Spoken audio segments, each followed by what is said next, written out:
Shah Rukh Khan received the 2018 Crystal Award for his leadership in championing children's and women's rights in India.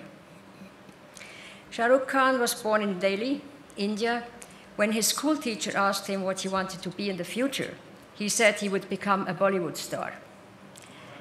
Though his teacher tried to explain to him that his dream was unrealistic, his mother's response was, if Shah Rukh Khan says it will happen, it will happen.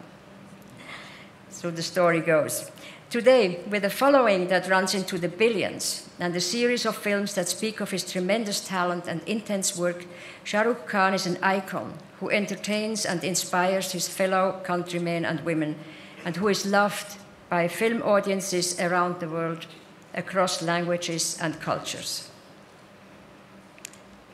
Shah Rukh Khan has also been one of India's leading philanthropists. He has been instrumental in funding and launching several charitable causes in India. In October 2013, he founded the non-profit organization Mir Foundation, named after his beloved father, Mirtaj Mohammed Khan. It provides support to women who are victims of attacks and suffer major acid attacks and suffer major burn injuries. The foundation provides medical treatment, legal aid, vocational training, as well as rehabilitation and livelihood support. Shah Rukh Khan has also helped create specialized children's hospital wards and has supported childcare centers with free boarding for children undergoing cancer treatment. I would like to now ask Shah Rukh Khan to join me on stage.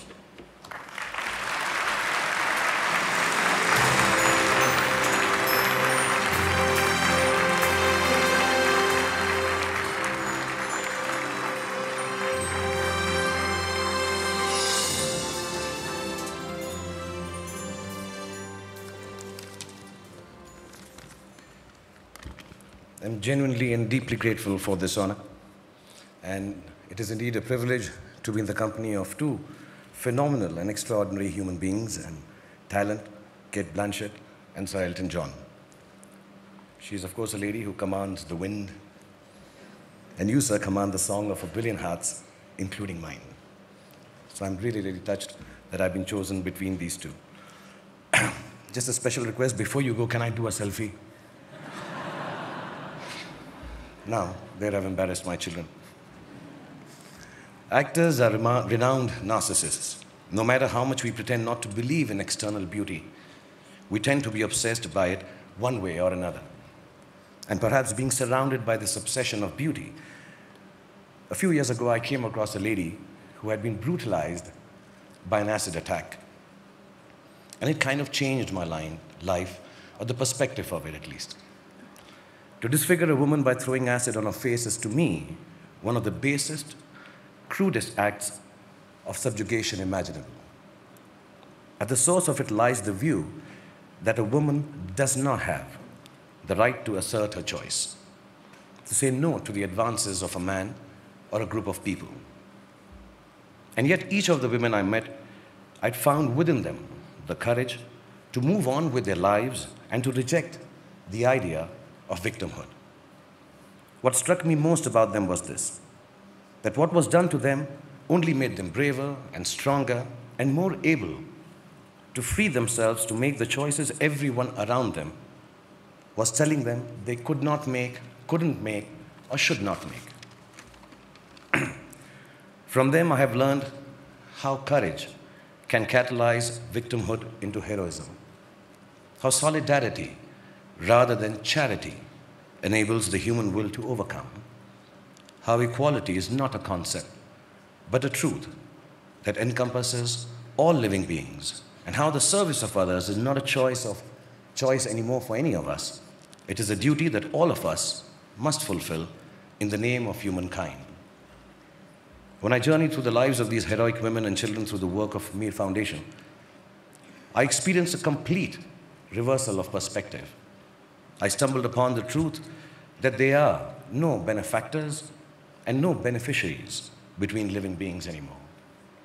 There is just a vast pool of resources, natural, spiritual, economically, technologically, that everyone is equally entitled to, but only some have gained more access to it, either by accident, as in my case, or by design and talent and hard work, as in the case of all of you present here. Standing here before all of you who constitute perhaps the most powerful group of human beings in the world, dare I say that power is one of these perspectives we like to maintain a certain way. But power actually needs a complete reversal more than any other thing in the world today. I was sitting with my 5-year-old son, babysitting him just before I came here, and suddenly he screamed, "Papa, Papa, my eye went into my hair.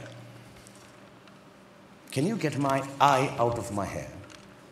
He didn't say, "Get my hair out of my eye," like we all believe they do.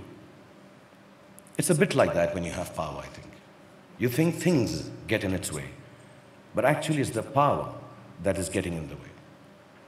It gets in the way of universal access to resources because it seeks to control and enclose them. So we, the powerful, need to get out of the way, I think. To pick the barriers apart, the ones that give us names and races and colors and hierarchies. We need to get out of the way and into the work of breaking open access for each and everyone with a true sense of ourselves, not as more powerful or less privileged, but genuinely as equals. That is what I have learned from my beautifully scarred women. I'm grateful to these brave women and children who I work with for all that they have done for me, to the World Economic Forum and all of you present here today for recognizing their heroism by conferring this award and this reward upon me.